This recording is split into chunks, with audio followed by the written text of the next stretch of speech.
Before castles, before chivalry, there was cold.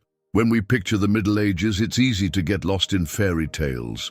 We see grand castles with warm fires, kings sipping wine, and cozy winter nights beneath fur blankets. But that's only part of the story. For most people, the ordinary peasants, farmers, and villagers, winter was not romantic. It was a merciless test, a season that didn't forgive, a time when every breath felt like it might be your last. Forget fireplaces and feasts.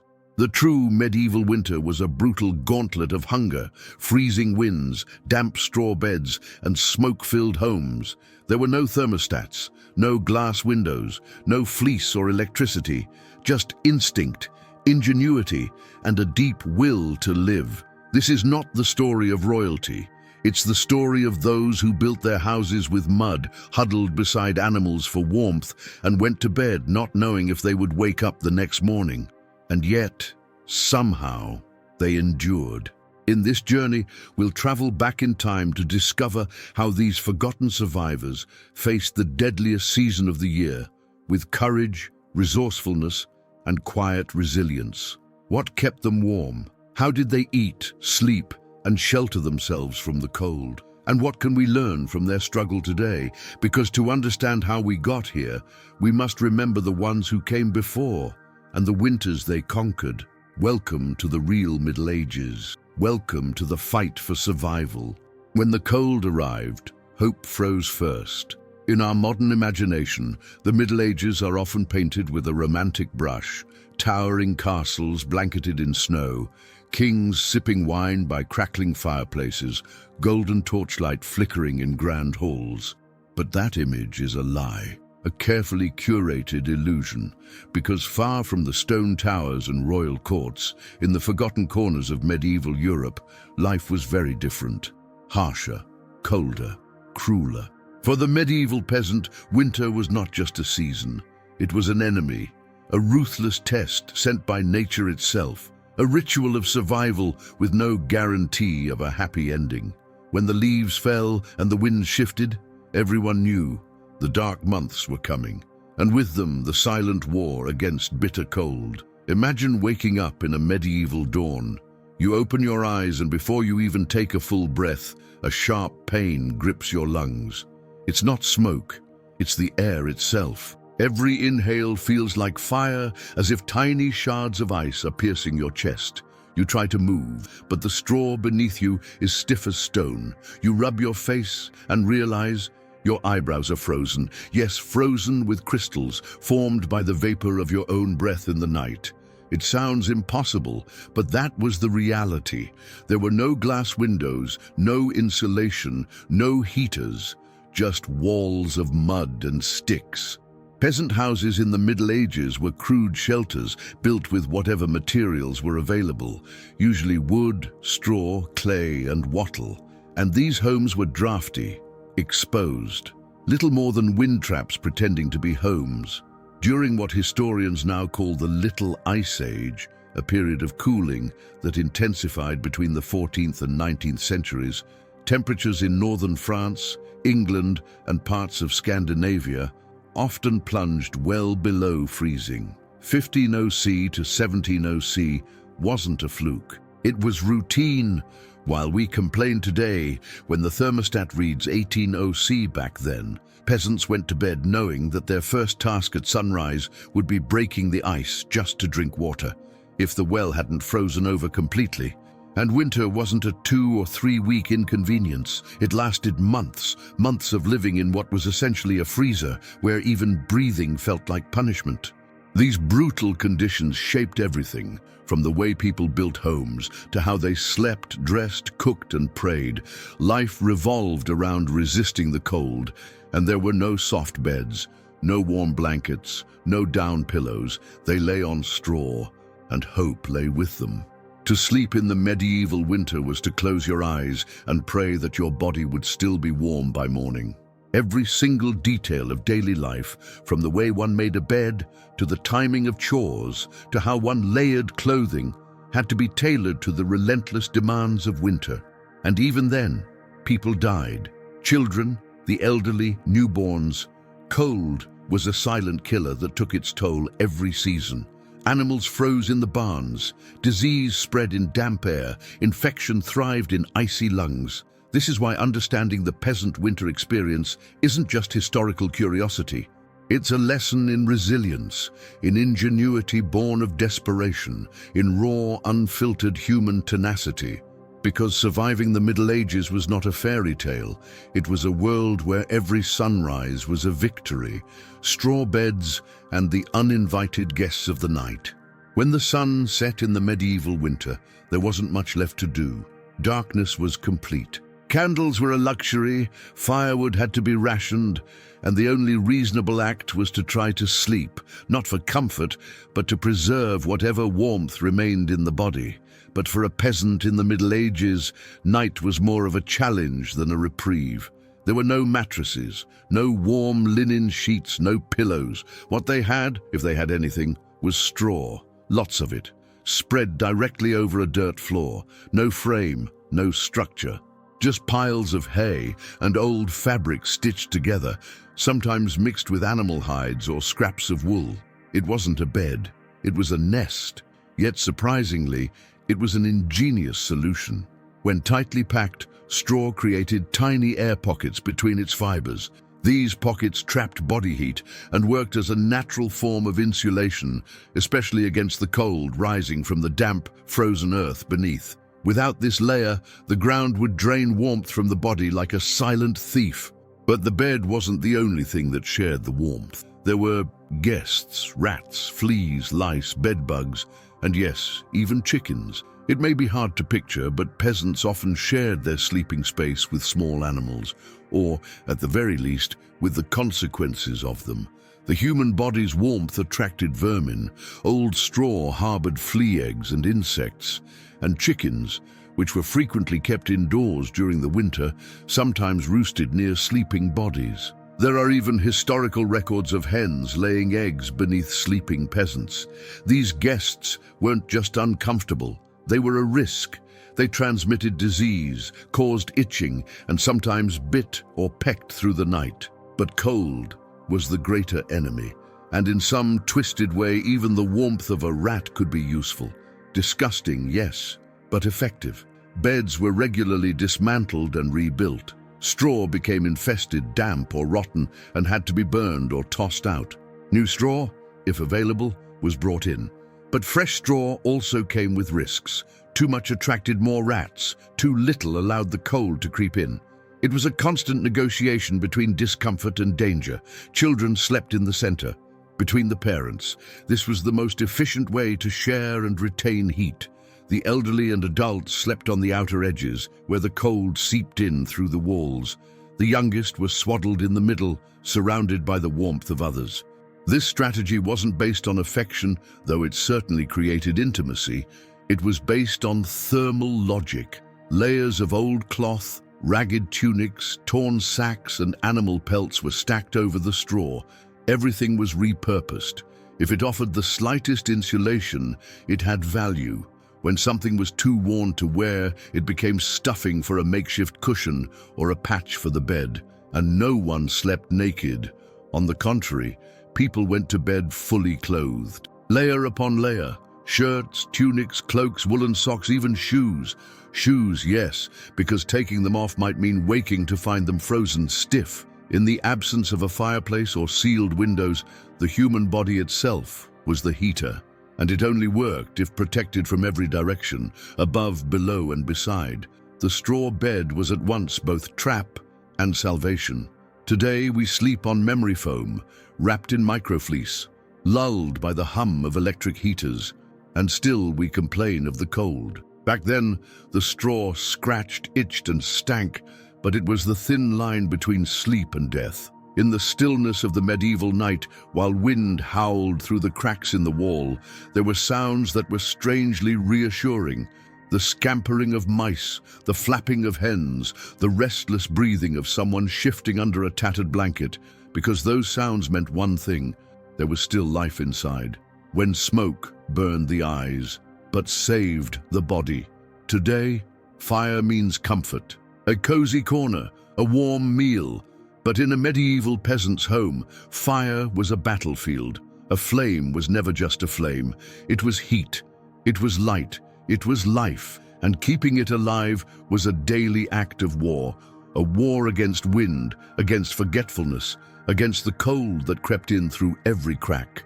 Inside a peasant's cottage, fire didn't burn in a brick fireplace. No iron stoves, no chimneys with polished mantles. More often than not, the fire was built in a shallow pit dug into the center of the floor, surrounded by stones, if they were lucky, or simply encircled by damp earth. And the biggest enemy of the fire was the house itself. No chimney, no proper ventilation, no flue to carry the smoke away.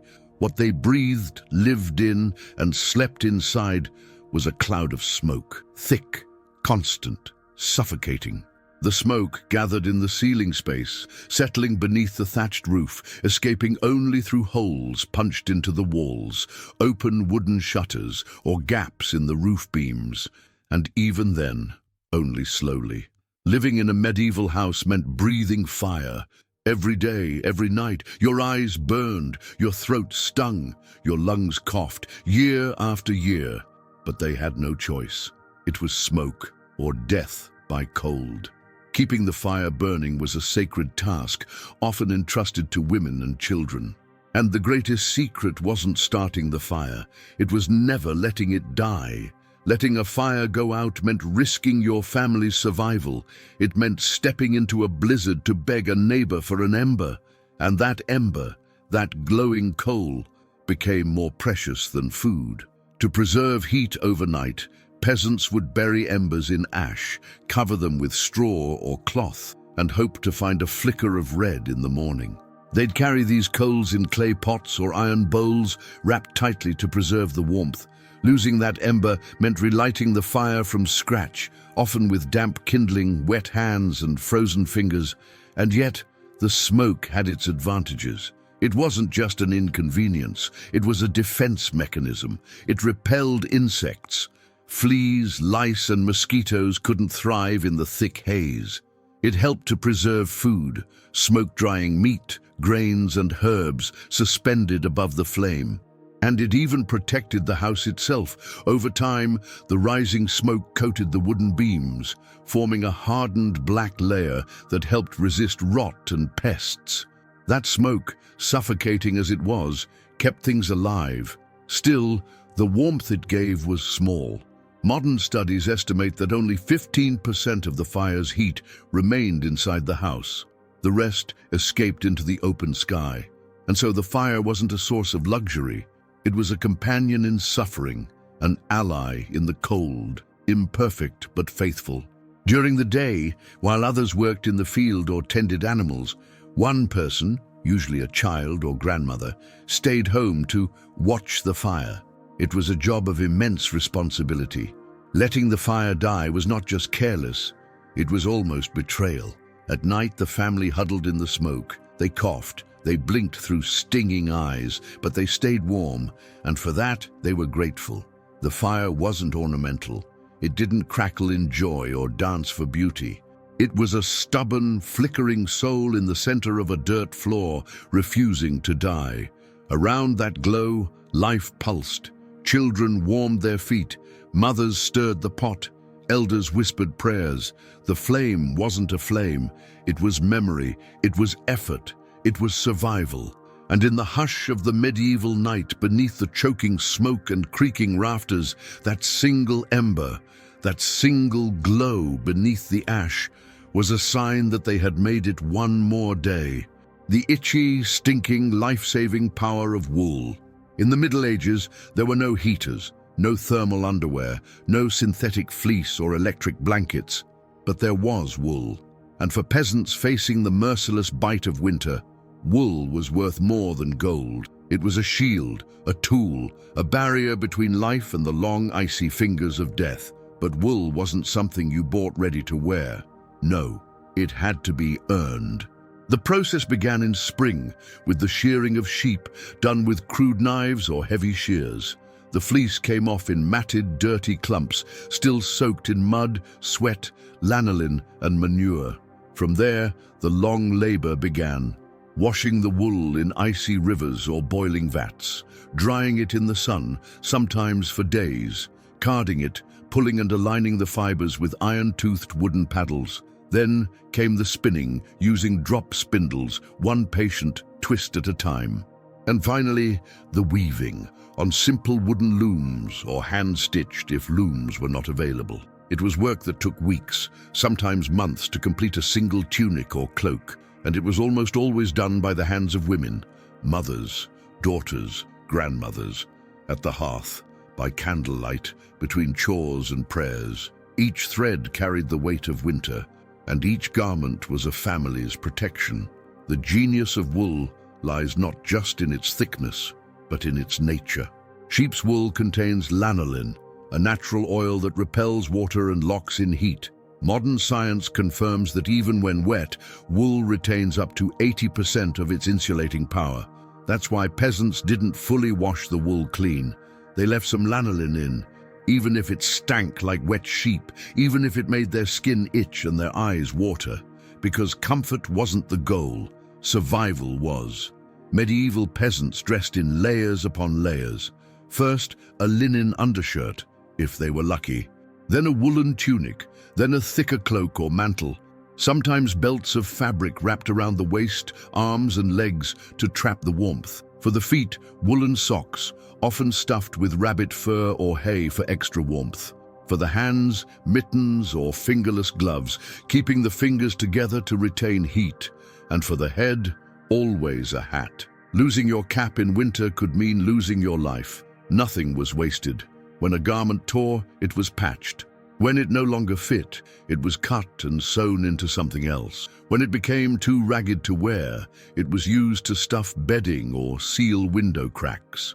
A single tunic could live 3 or 4 lives before disappearing completely into the straw or the fire. Most peasants owned only 1 or 2 full sets of clothing. They wore them every day through snow, rain, work, sweat, and sleep. Baths were rare. Soap was homemade. The clothes absorbed everything, and they were never truly clean. But they worked. The wool scratched, itched, reeked, but it held warmth against the body when nothing else could. Even during feasts or holy days, the wool stayed on. Perhaps dyed with natural pigments from roots or berries, perhaps stitched with simple embroidery, but still the same coarse, heavy, trusted wool. In the poorest households, rags of wool were stitched together into blankets or layered over straw beds. They formed makeshift cushions, wrapped infants like armor, and softened the bitter nights in ways no luxury ever could. Wool was more than fabric. It was a legacy, a sacrifice of labor, a monument to patience, a symbol of resilience. And though it smelled, though it itched, though it suffocated in summer and suffused the home with the odor of livestock, it stood between the peasant and the cold, between death and dawn. In the medieval night, beneath a roof of smoke and straw, if your body was still warm and wool still clung to your skin, you had a chance. The eternal cauldron and the taste of survival. In the Middle Ages, there were no 3 meals a day, no abundance, no menu. During winter, eating wasn't about enjoyment, it was about endurance. And when the cold took over the land and turned the soil to stone, peasants had one faithful ally, the eternal cauldron. This was no metaphor. In countless rural homes, a large pot hung permanently over the hearth fire. It wasn't cleaned, it wasn't emptied, it simply kept going. Every day, something new was added. A wilted leaf, a stray root, a slice of dried meat, if fortune allowed. And what came out was a thick, murky stew that carried the memory of everything that came before it. This wasn't cuisine. This was survival. The ingredients came from whatever remained after autumn. Root vegetables like turnips, wild carrots, parsnips and beets. Legumes, mostly dried peas and broad beans.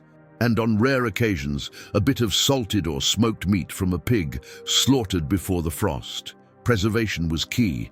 Vegetables were buried in sand or stored in clay pots lined with straw. Herbs were dried and hung near the fire. Meat was rubbed with salt and hung in the rafters to dry. The eternal cauldron became a communal stomach, always digesting, always waiting. Flavor was secondary. In fact, the stronger the taste, the better, because it helped mask the rancid, sour, or bitter notes of aging food. Peasants turned to whatever they could find to enhance the stew. Wild garlic onion skins, poor man's pepper, a pungent weed used to add bite. And then there were the more desperate ingredients: bark shavings, old bones, stale bread soaked to thicken the broth. There's even a recorded case of a man boiling a wooden spoon, claiming it gave the stew flavor, a sign of how thin the line was between desperation and innovation. Everyone ate from the same bowl, families huddled around the hearth, dipping into the pot with wooden spoons, sharing not just the food, but the effort, the silence, the cold hunger that never really went away. There was no waste. The broth was reheated, not discarded. Leftovers from the bowl were scraped back in. Any solids stuck to the bottom of the pot were loosened and served, and this ritual repeated day after day, week after week, month after month. The cauldron never slept. It was the heart of the home. Women knew, often with terrifying accuracy, exactly how many more days the stew could stretch.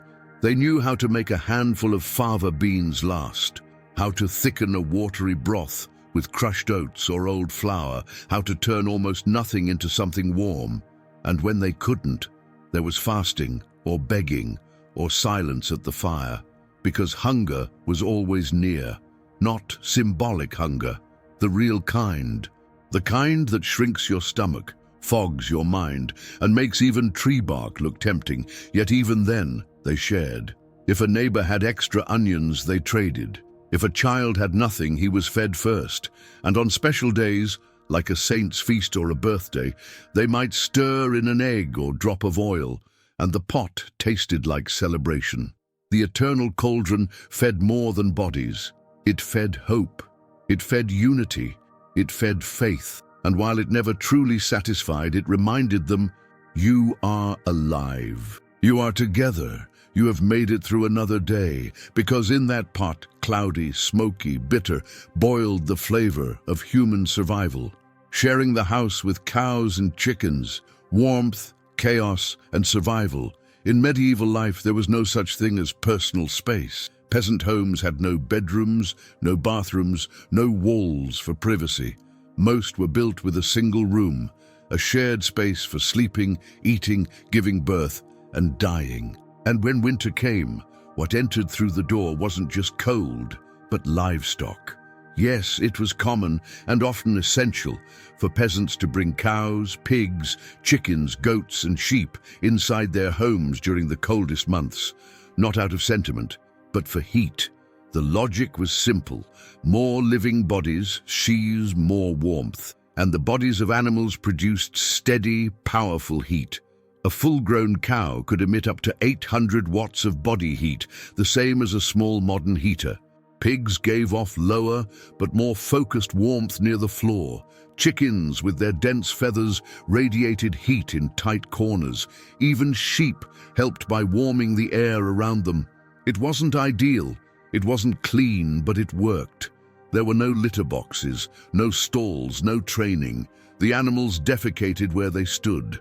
Straw absorbed some of it, but not all. The air grew thick. Fleas, lice, and ticks multiplied. The stench clung to walls, clothes, and lungs. But to send the animals out into the snow was worse. They would freeze, and so would the family, without them. In many parts of Europe, especially in Scandinavia and Germanic regions, peasant homes followed the longhouse model, a single roof sheltering both people and animals, often separated by a low stone wall or wooden partition. At night, chickens roosted in the rafters, pigs burrowed into hay piles, cows stood in corners, chewing and steaming. The combined body heat rose and formed a thermal bubble beneath the thatched roof, the very bubble in which the family slept. Still, accidents were common: children bitten by pigs, roosters crowing at the wrong hour, goats knocking over jugs, cows relieving themselves inches from the firewood pile. But the peasants endured because the fire was weak and the cow was warm. This wasn't just among the poorest. Even modest farming families practiced this shared cohabitation in winter. And the animals didn't just give heat, they gave protection. Dogs barked at intruders, goats reacted to strange sounds, panicked hens could alert the house to fires, rats, or approaching danger. Beyond that, the animals became weather forecasters. When cows huddled closer than usual, it meant a storm was near. When pigs dragged extra straw into their sleeping area, bitter cold was coming. When chickens stopped laying eggs, a freeze was on the way. This was not folklore. This was empirical wisdom, earned through generations of close observation. And in a world without weather reports, these signs were trusted above all else.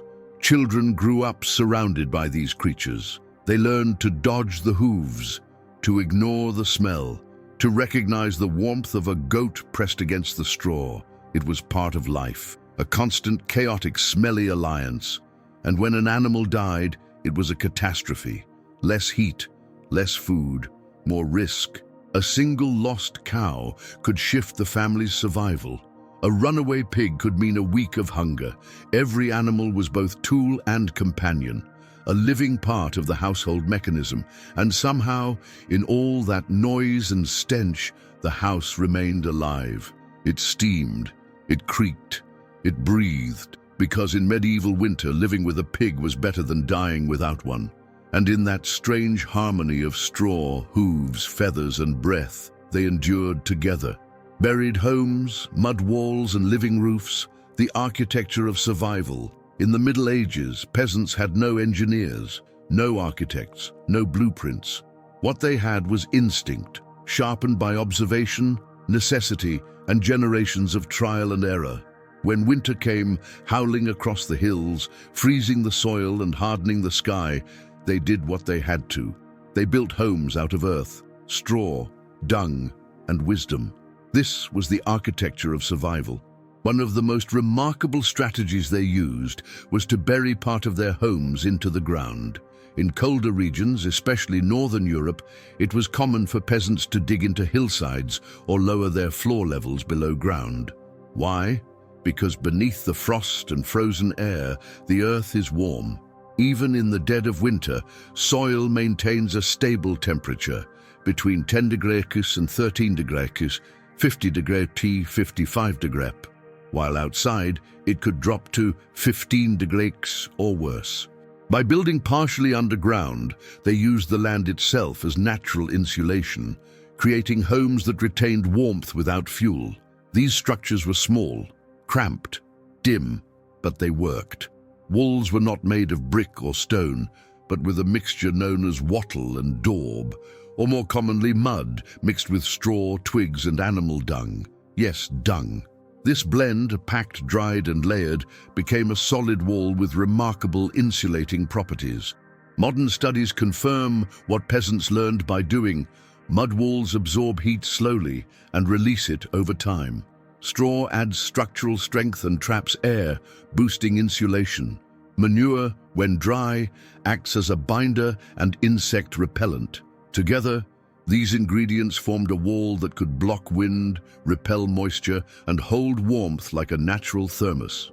It smelled at first, but once dried, it hardened and saved lives. The technique was so effective that centuries later, it's resurfaced under new names like compressed earth blocks, natural building, and eco-construction. Above these humble walls, the roof became another masterpiece of folk engineering, the green roof, or as they knew it, a living lid of survival. These roofs weren't just thatched with straw, they were layered with branches, sod, moss, mud, and finally, grass. This live vegetation served multiple purposes. It blocked wind and sealed the top of the home. It absorbed rainfall, reducing leaks. And most importantly, it created a barrier of natural insulation. And when snow came, it piled on top, creating even more insulation. Like an igloo, the snow didn't cool the house. It protected it. These roofs had to be maintained constantly. Grass was replanted, straw was patched, gaps were sealed with more mud.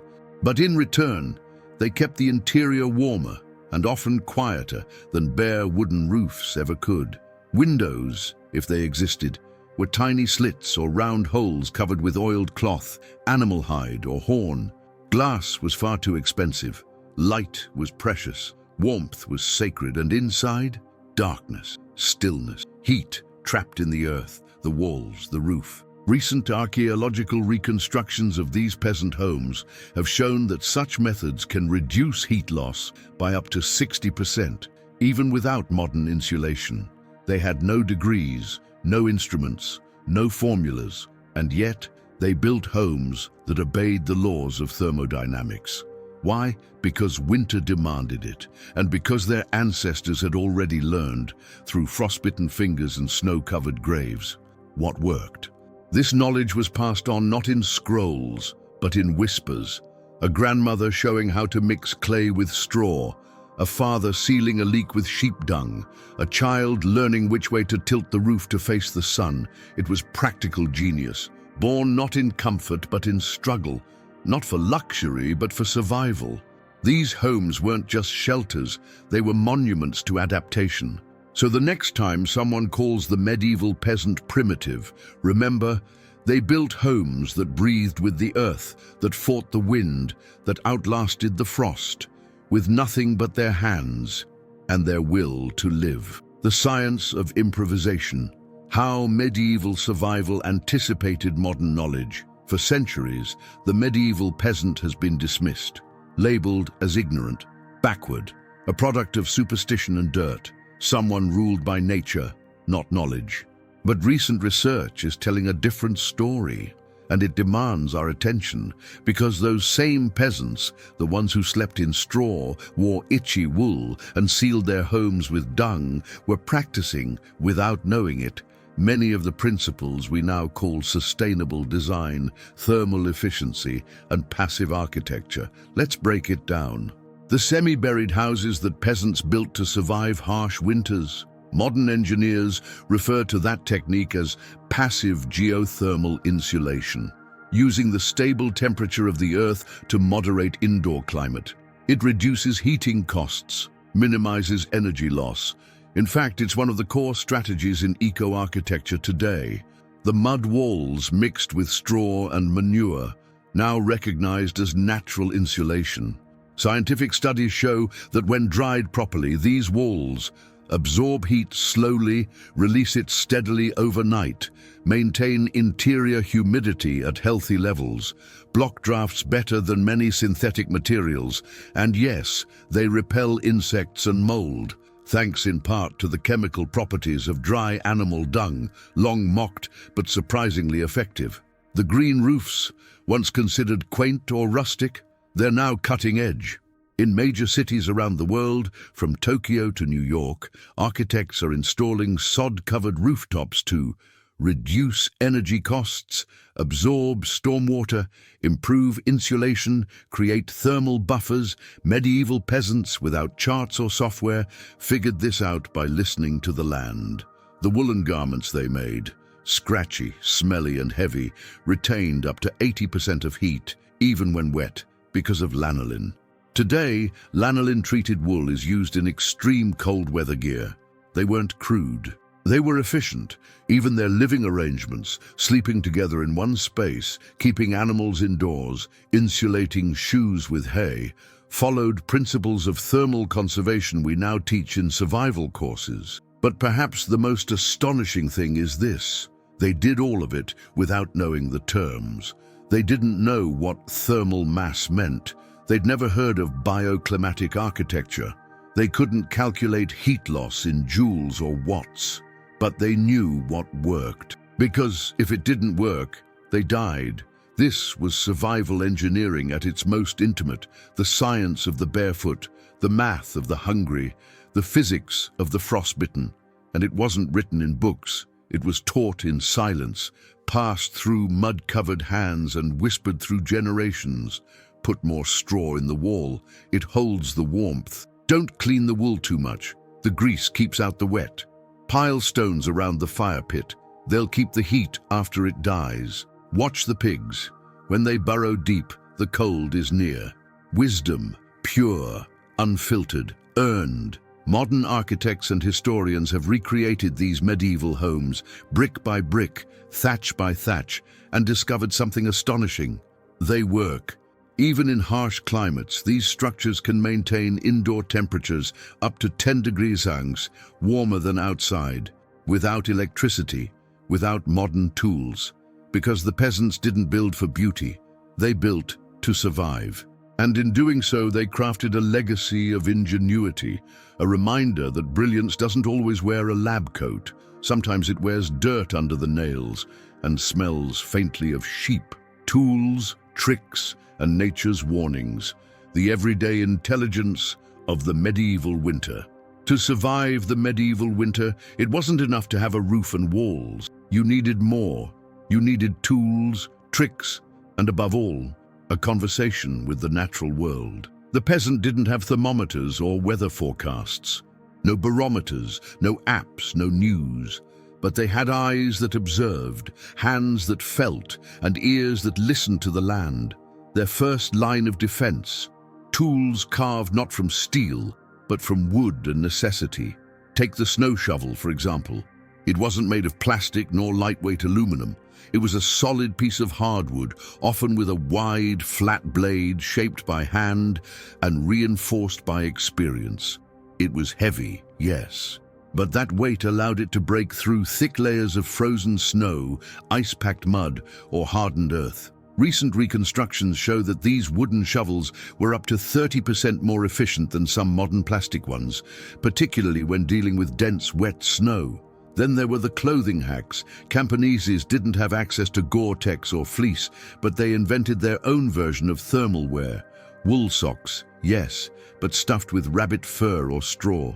Shoes, lined with hay, dried moss, or even feathers when available. Fingerless gloves, which allowed them to perform chores while still trapping hand heat by keeping fingers close. Layering, not as fashion, but survival. Tunics under cloaks, under mantles, under hoods, and nothing was wasted. Old wool garments were torn into strips, used to patch holes, wrap around limbs, or fill cushions made from sacks. Even the worn out became warmth. But survival wasn't only about objects. It was about reading the signs. Medieval peasants were, in many ways, amateur meteorologists. They read the behavior of animals the way we now read radar maps. If the cows inside the house started grouping unusually close, huddling tighter than normal, it meant a storm was near. If pigs began dragging extra straw into their pens, it signaled that a deep freeze was coming.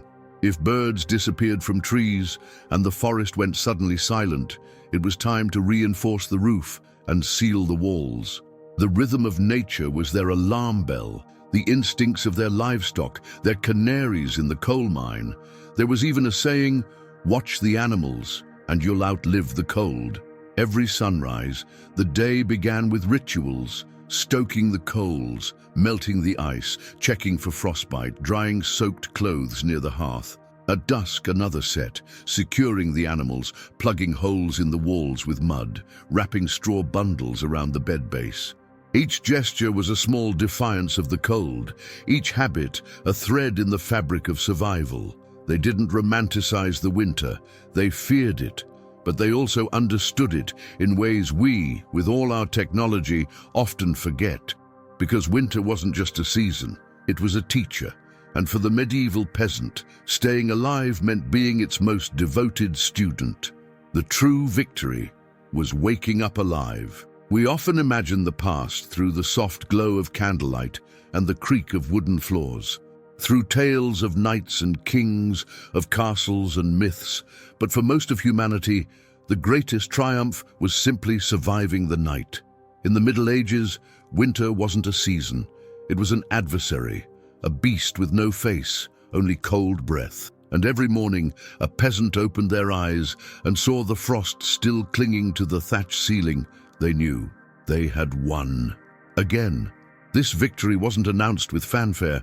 No one celebrated. There were no trophies. Just the quiet rhythm of a family stirring under piles of straw, shivering into motion.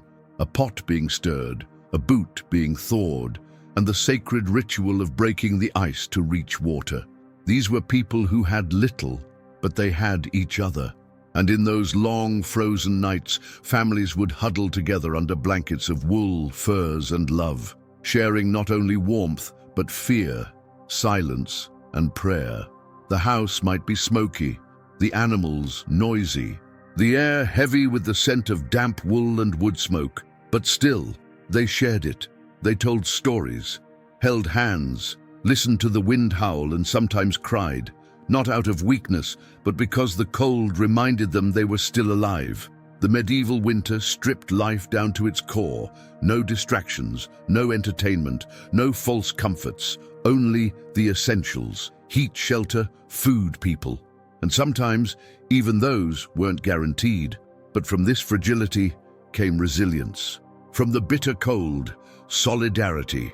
Children learned young what mattered: not gold, not fame, but the ability to endure and the strength to care for others even when you had so little yourself. And when spring finally cracked the frost, when the earth began to soften and the first green blade pierced the snow, there was no grand celebration, just relief, quiet, gratitude, and the memory of every loved one who didn't make it, because the medieval winter always took someone: a neighbor, a sibling, a child.